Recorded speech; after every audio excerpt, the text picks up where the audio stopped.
The afternoon sun filtered gently through the tall arched windows of the Westbridge University Library, casting elongated golden patterns across the dark oak floors. The heavy stillness in the air carried the soft rustle of turning pages, the occasional distant cough, and the faint scratching of pens against paper. For most, this place was a sanctuary of knowledge and quiet, a space free of chaos, protected by rules of academic sanctity. Among the sea of studying students sat Sophie Lynn and Alina Grant, best friends and high-achieving juniors in their respective programs. Sophie, a psychology major, had an analytical mind and a quiet resilience that made her both respected and somewhat intimidating to her peers. Alina, studying history with a focus on feminist movements, had a poetic soul and a calm demeanor that contrasted with her fierce sense of justice. That afternoon, as the clock approached 4:30 p.m., the girls sat nestled in their favorite corner on the second floor, surrounded by shelves lined with aging encyclopedias and worn-out classics. Sophie had her laptop open, typing notes from a lecture on behavioral conditioning, while Alina highlighted passages from a dense book on 19th century protest movements. It was their routine meeting here after class to decompress, to think aloud, to prepare for the next academic battle. Neither noticed the four male students who had settled quietly a few tables away, their presence cloaked in casualness. Tyler Monroe, the de facto leader of the group, wore a full smile and an air of charisma that had won over many professors and students. He was studying business, though most of his energy went into manipulating people like assets. Mason Drew, tall and perpetually chewing gum, had a background in tech and was known for hacking little things, student portals, email accounts for fun, as he liked to say. Rick Parsons, the muscle of the group, didn't speak much, but when he did, his words were laced with a threatening undertone. Lastly, Julian Parks, a theatre major with a flair for drama, often masked his true emotions behind exaggerated expressions and poetic language. To most outsiders, the group seemed like any other clique of close-knit friends, but their bond was forged not through shared values or kindness, but through a hunger for dominance and control. Each had grievances they barely understood themselves, feelings of inadequacy, rejection, or inferiority that they redirected outward. And recently, those dark undercurrents had taken a new form. Sophie and Alina thought it started innocently enough. A comment here, a joke there. Tyler had once tried to flirt with Sophie after a debate competition, only to be brushed off with polite indifference. Julian had made grand gestures toward Alina, leaving notes with quotes from Shakespeare in her locker, which she promptly ignored. To them, rejection wasn't just humiliating, it was offensive. And so, a toxic idea began to brew among the four. What if they taught these girls a lesson? What if they proved they were not to be ignored? The plan wasn't fully formed yet, but the obsession was. It began with observation. Mason had created a shared online document where they tracked Sophie and Alina's schedules, study habits, even their favorite coffee orders. Rick managed to procure a copy of the library floor plan, noting the blind spots between security cameras. Julian suggested scenarios like they were writing a script, each more unsettling than the last. Tyler orchestrated it all, making each of them feel like it was a game, a test of their power, a show. Back in their corner, Sophie looked up from her screen and stretched. "Did you notice someone left this weird flyer in our cubby again?" she asked, holding up a bright pink slip that read, "Don't ignore what you can't see." Alina glanced at it, brow furrowing. "That's the third one this week. Do you think it's some student art project?" Sophie mused. Alina hesitated, then shrugged. "Maybe. Or someone trying to be deep." They exchanged uneasy glances but returned to their work, chalking it up to campus eccentricity. Still, a sliver of discomfort remained behind them. The four boys watched. Tyler leaned into his friends. They noticed the flyer. "Next time we leave something else," Mason chuckled. "How about a USB drive labeled private photos? Let curiosity do the rest." Julian added, "We could write something from their own essays. Something only they would recognize. A line from a paper." Rick cracked his knuckles. "Or we just show up when they're alone. Make it clear we're in charge." Tyler nodded slowly, a grin spreading. "Patience. We build the tension. Make them question everything first." That's the power. As days passed, the tactics escalated. Sophie's login credentials mysteriously stopped working, then reappeared a day later. Alina's annotated book pages were missing and reinserted in the wrong order. One afternoon, she found a single red rose taped to her chair with no note. The girls tried to rationalize it: coincidence, pranks, forgetfulness, but unease settled in their bones. Meanwhile, the group convened in secret. Tyler began drafting what he called the night plan, a blueprint for a late-night confrontation in a secluded area of the library. It wasn't clear whether it would be a scare tactic or something worse. Each boy had different intentions. Mason wanted control, Rick wanted fear, Julian wanted drama. Tyler wanted it all, but they didn't know Sophie. One evening, while browsing through an old psychology journal, Sophie began seeing the patterns, minor manipulations, behavior shifts, escalation strategies. It all mirrored case studies on coercive control. She didn't have hard evidence yet, but her instinct screamed that something was very wrong. She pulled Elena aside after their study session. Have you felt like someone's been watching us? More than just those flyers? Elena nodded slowly. I thought I was just being paranoid, but now, I'm not so sure. Sophie narrowed her eyes. Then we do what they don't expect. We watch them back. We document. And we stay one step ahead. In the hush of the library, the game had changed. The predators didn't realize that prey had sensed the trap, and the girls were about to turn the page. The following week began with an eerie stillness in the air. Even the usual chatter in the Westbridge University quad seemed subdued, as if the atmosphere had been tainted by something unseen. The leaves had started to change, blanketing the brick pathways in muted oranges and reds, but despite the seasonal beauty, Sophie couldn't shake the sensation that the world was slightly off balance. Every time she turned a corner, she half expected someone to be standing just out of sight. And though no one ever was, that didn't ease her suspicion.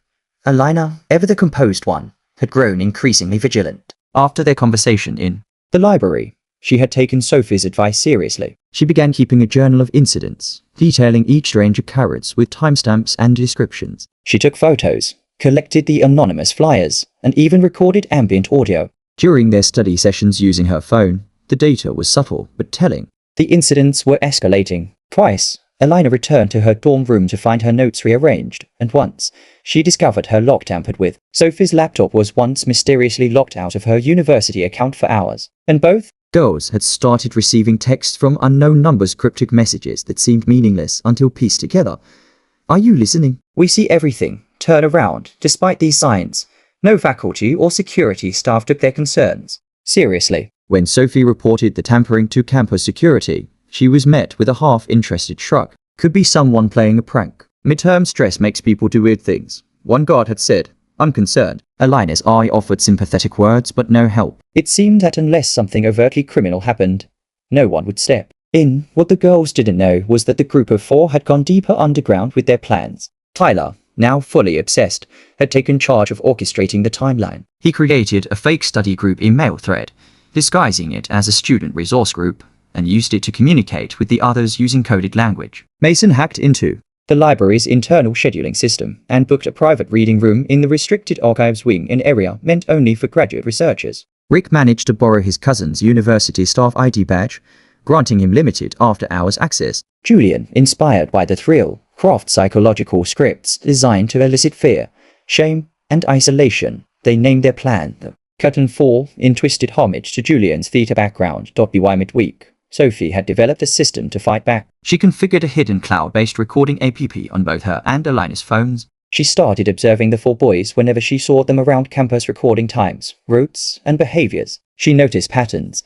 Rick always lingered outside the dining hall between 1 and p.m. Mason visited the library's tech center every evening like clockwork. Tyler walked past their usual study spot 3 times a day without fail. And Julian, he always left the performing arts building late at night and often paused in front of the library entrance, staring in. They weren't being paranoid. They were being watched. Tracked. Friday came like a slow-moving storm. The tension between the girls and their silent observers had reached a boiling point. That evening, a new message was left on Sophie's desk, a small envelope sealed with red wax, inside of which was a quote typed in courier font. Even the brightest minds can be fooled in the dark. Room for C. Midnight. Sophie showed it to Elena immediately. They're baiting us, Elena said, voice tight. Yes, Sophie replied. But we can't ignore it. If we do, they'll push harder. You're not suggesting we go, are you? Sophie paused, her gaze steady. I'm suggesting we prepare. We don't go in blind. We set the trap before they do. Elena looked away, rubbing her temple. Okay, what do we need? Backup, recording equipment, a live tracker, and if possible a witness. Someone who can stay nearby. We use their own game against them. They began planning meticulously. Sophie looped in her older brother Ethan, a law student and part-time intern for a legal advocacy group. Though skeptical at first, Ethan listened to their documentation and was alarmed by the psychological patterns they described. He agreed to wait in a nearby building during the midnight meetup, with full access to a cloud stream from Sophie's phone. He also contacted an off-duty security guard he knew personally, and promised to bring him along just in case. Midnight approached. The library was still. Room for C was nestled in the restricted wing, A narrow hallway behind a locked glass door. Mason had used a bypass keycard to unlock it earlier in the day, and the door was now left ajar. The girls arrived, precisely on time, walking in step, phones tucked in their pockets recording both video and audio. Every footstep echoed like thunder. The room was dimly lit, small, and lined with shelves of forgotten texts and historical documents. A single table stood in the center with a white envelope resting atop it. Sophie picked it up and opened it. Inside was a photo grainy, printed hastily. It showed her and Alina sitting in a library 2 days ago. The image had been taken from above, likely from the second-floor mezzanine. On the back of the photo were the words, "You never saw us, but we always saw you." A door creaked. Tyler entered first, followed by the others. Their faces wore expressions halfway between smug and unhinged. Tyler clapped slowly. "Brilliant. You Actually came. Sophie stepped forward calmly. You've been watching us, planning." Harassing. Harassing? Julian said with mock offense. "That's such a cruel word for attention." Alina said nothing, eyes focused on Rick's clenched fists. Her hand brushed Sophie's violently, signaling her worry. Tyler leaned on the table. "Let's talk. Just the 6 of us. No one has to know. No one has to get hurt. Unless you want it that way." From her pocket, Sophie pulled out the second phone she had hidden. She held it up. "They already know," she said. Silence. Then footsteps. Fast from the hallway. Ethan appeared with a security guard. "Step away from them now." Rick lunged forward, but Alina pulled a small can of pepper spray from her coat and aimed straight at his eyes. He stumbled backward, howling in pain. The other 3 froze. Mason tried to run, but was intercepted in the hallway. Tyler, now pale, raised his hands slowly. The guard restrained 2 of them, while Ethan called for backup. The evidence, photos, video, audio recordings, messages was already uploading to multiple secure drives. As they were led away, Julian looked back with an eerie calmness. "Curtains down," he whispered. Sophie and Alina stood silent for a moment before stepping out into the cold night air. They didn't say anything, but they didn't have to. They had faced the darkness, and they had won at least for now. But the shift in shadows had left its mark. And this was only the beginning of what the school would soon uncover. Despite the dramatic confrontation in room 4C, the days that followed felt strangely hollow for Sophie and Alina. Surviving the library incident hadn't brought instant peace. It had delivered them into the strange purgatory of waiting. The boys had been arrested and removed from campus under temporary restraining orders, but formal charges were still pending. The university opened an internal investigation, but as bureaucracy churned and word spread, reactions were far from unified.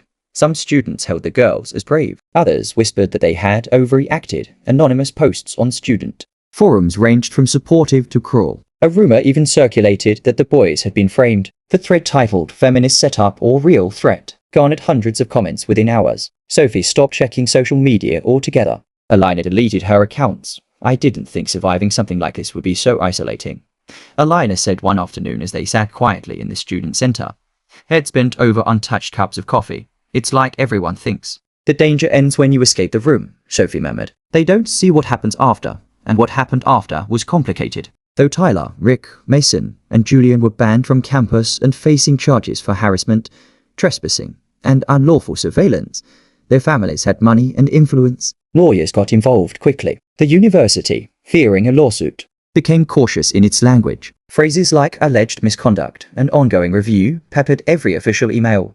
The girls' evidence, photos, recordings, and Ethan's testimony had formed a solid base for legal action. But the case had hit a frustrating lull. In the meantime, Ethan had grown more involved, meeting with women's advocacy groups and gathering statements from other students who shared similar experiences. But most were too afraid to go public. Only one student, a quiet freshman named Marcy, had stepped forward. She claimed that Mason had followed her home after a campus event. When she tried to report it, a student advisor had downplayed it as a misunderstanding. Her case was never documented. Alina met with her privately and promised they wouldn't let her voice be ignored. It was Marcy's story that reignited the girls' sense of purpose. The goal was no longer just survival, it was exposure. They turned room 4C from a trauma site into a battleground for change. Working with Ethan and a handful of trusted students, Sophie and Alina began organizing a formal testimony archive, an encrypted online space where students could anonymously submit reports of harassment, stalking, and manipulation. They called it the Archive Project. By the end of the week, it had over 40 entries. Some were vague, some chillingly specific. Patterns began to emerge: names, places, behaviors. Room 4C had only been one scene in a wider campus crisis. The university's administration, though slow to act, started to feel the pressure, An investigative committee was formed this time. including an external legal observer. Sophie and Alina were asked to give a full account of the events in writing. Still, days passed, then weeks, and that's when the messages returned. The first came through Sophie's student portal, a private document marked confidential. It wasn't from the school. It had no name attached. Inside was a series of low-resolution photos. Her and Alina sitting at a cafe the previous night. The timestamp was correct. The angle suggested someone had taken them from a nearby parked car. Beneath the images was a message typed in the same courier font as before. Curtain may have Fallen. But the show isn't over. Sophie's hands trembled as she showed the message to Alina. They're not done, she whispered, but they're locked up pending bail. How? I don't know, Sophie said, standing abruptly. But someone else is helping them. Or watching us. She forwarded the message to Ethan, who escalated it immediately. But without a name, an IP address, or proof of violation. The university's legal team said there was insufficient evidence to pursue action. The phrasing was familiar, hollow. That night, Alina double-locked her dorm door. Sophie slept. With her phone clutched in her hand, over the next few days, other oddities began resurfacing. Sophie noticed a new student sitting in her philosophy lecture, a tall boy with a blank notebook and no laptop, who never spoke. He didn't show up on the attendance list, and when Sophie discreetly asked the professor about him, the response was vague. Oh, must be a late registrar. But the following day, the boy wasn't there. Nor the day after. Alina found the photo of her and Sophie. The photo from room for C slid under her door in a plain folder. On the back, again in courier font. You open the door. Did you think we wouldn't step through? They weren't being paranoid. Someone else had picked up the curtain where Tyler left it. And this time, the game was more elaborate. Ethan convened a small meeting at a trusted safe location of Campus A, Friend's apartment 2 blocks from Westbridge. Inside were 2 members of a legal non-profit, a tech security expert, and a woman named Zara, a private investigator who specialized in campus stalking cases. Zara had piercing eyes, short cropped hair, and a tone that balanced empathy with grit. They're escalating psychologically, she said after reviewing the documents and messages. This isn't just intimidation, it's theater. Whoever is continuing this is trying to create fear through symbolism, consistency, and unpredictability. You were saying they're performers? Alina asked. I'm saying someone has picked up where the first were left off. Possibly connected. Possibly an admirer. Possibly one of them working through a proxy. Zara recommended digital surveillance, sweeps, secure messaging, and location encryption. But she also warned them of the emotional toll. They'll make you question everything. Your surroundings, your memory, your instincts. That's part of the control. Sophie swallowed hard. We can't let them. You won't, Zara replied. But you need to know what's coming next. What? Alina asked. A new scene. And the new scene began the following Friday. The library announced a surprise reopening of the special collections wing, the same one where room for C was located. It had been closed for investigation, but now, with no formal charges publicly confirmed, it was deemed safe for academic use. A flyer posted online encouraged students to explore its unique archival experience. The wording made Sophie's stomach churn. Later that night, a new email arrived in Sophie's inbox from a temporary address using a student alias. The message was short, direct. Midnight. Room for C. Encore performance. This time, the masks come off. Attached was a distorted audio clip, a looped sound of a door creaking open and closed, followed by faint laughter. Alina received the same message minutes later. Zara advised them not to go. Ethan was furious. This is bait. They're trying to recreate the trap. Maybe even film it. You are not going. But Sophie sat silently for a long time. What if we flip it again? She asked. What if we set the stage this time? The plan was carefully crafted. Alina and Sophie would enter room for C at midnight, equipped with new encrypted recording devices and hidden cameras provided by Zara's contacts. Ethan would remain in the hallway outside with 2 private security officers. Zara herself would be monitoring audio feeds from a surveillance van across the street. They were not walking into a trap, they were springing one. As midnight approached, the familiar unease returned. The walk through the libraries, darkened halls was quieter than before, as though the building itself was holding its breath. The door to room 4C stood open just a crack, as it had last time.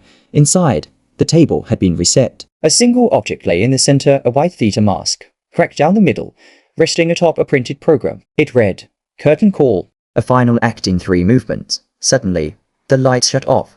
Sophie reached for her phone. They're here, she whispered. She tapped the emergency beacon, activating the live stream to Zara and Ethan simultaneously. Then a voice echoed from the corner. Welcome back, ladies. It wasn't Tyler. It wasn't any of the 4. From the shadows emerged a new figure, a male student.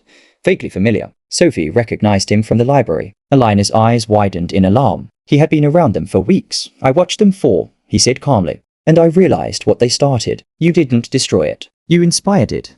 Ethan and the guards burst in within seconds. The figure tried to flee, but was tackled before he reached the stairwell. On his phone, investigators later found a manifesto titled The Archive Reversed, detailing a movement to dismantle the girls' efforts and retaliate against their influence. The story made headlines the next day. Westbridge stalking scandal expands copycat plot foiled. Public pressure mounted. The university initiated sweeping reforms. As Sophie and Alina stood in the early morning light outside the library.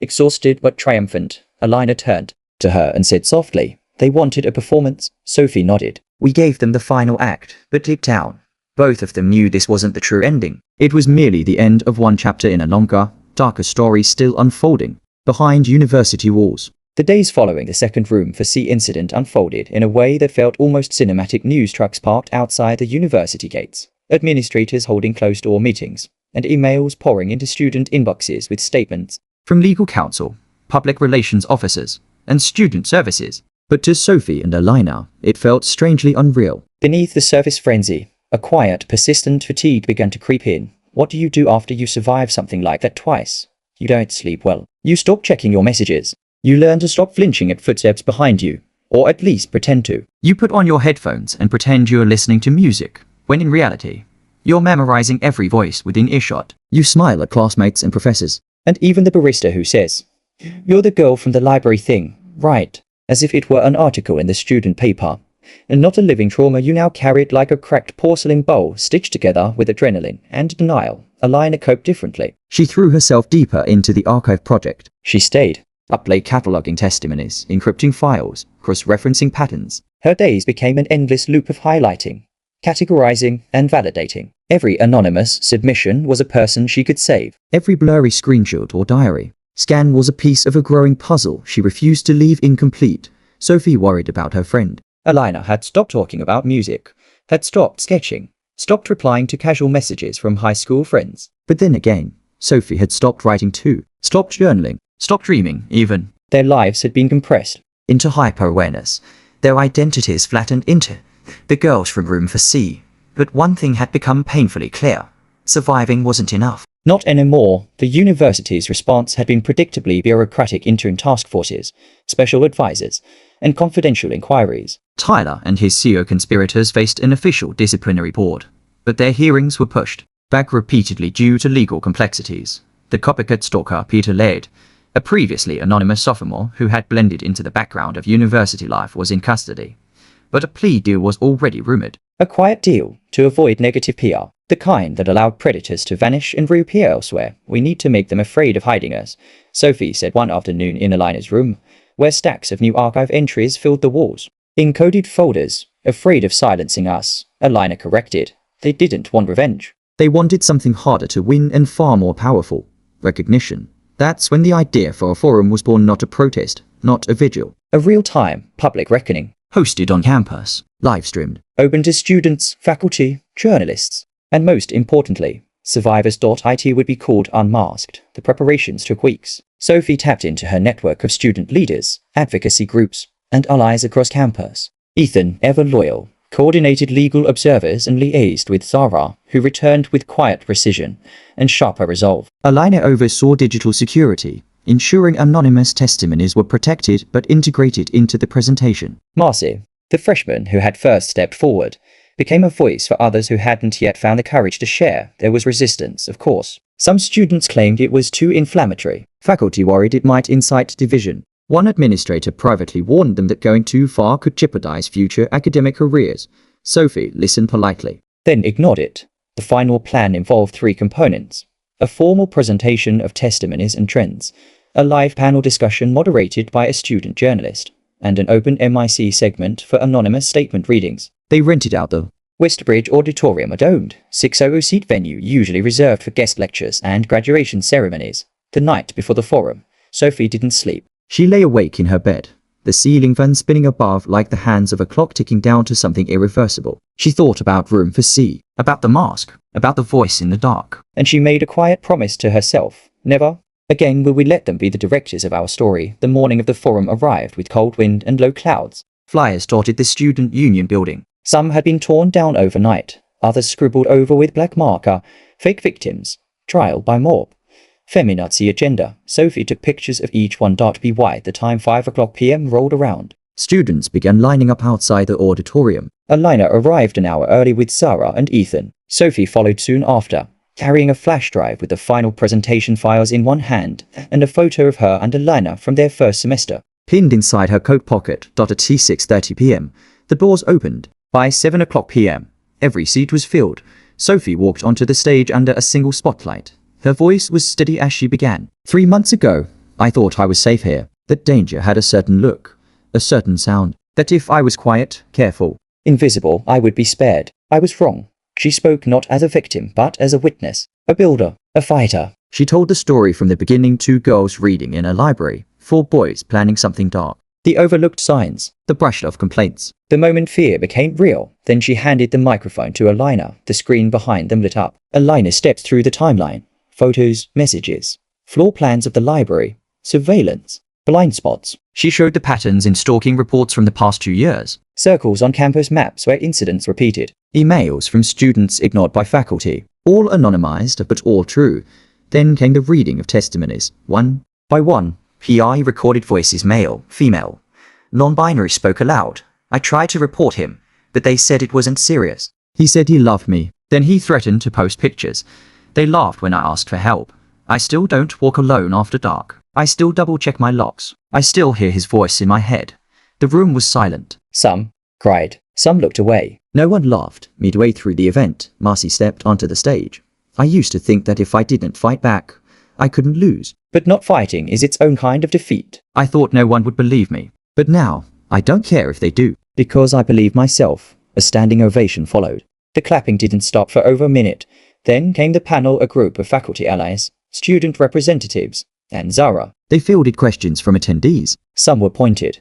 Why did this take so long? How do we hold administrators accountable? What about students falsely accused? Sarah answered calmly. False accusations are rare. What's not rare is institutional silence. We're here tonight to break that. Then came the interruption. A male student near the back stood and shouted, "This is all performative. You're using fear to silence disagreement." You are not brave, you're bullies. Gasps filled the air. Sophie stepped forward. The only people silenced here were the ones afraid to tell the truth. Until now, he stormed out. No one followed. By the time the forum ended, over 60 new submissions had been entered into the archive project. The university president, seated quietly in the third row, approached the girls backstage and offered formal apologies. Policies were rewritten that week. The next month, new reporting protocols were passed. Sarah was brought on permanently as a campus advisor. Ethan's report was submitted to the Department of Education, and Sophie and Alina, they finally felt breath return to their lungs. But the story didn't vanish with the applause. There were still threats, anonymous emails,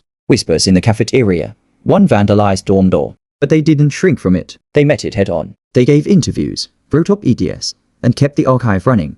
Then, one day, Sophie received a message. 4 words, "You broke the stage." She stared at it for a long time. Then deleted it. She didn't forward it. She didn't flinch, because they had broken it. And in its place, they had built something unshakable. No more scripts written in the shadows. No more curtains drawn over harm. No more silence. Only truth and the voices. Brave enough to speak it.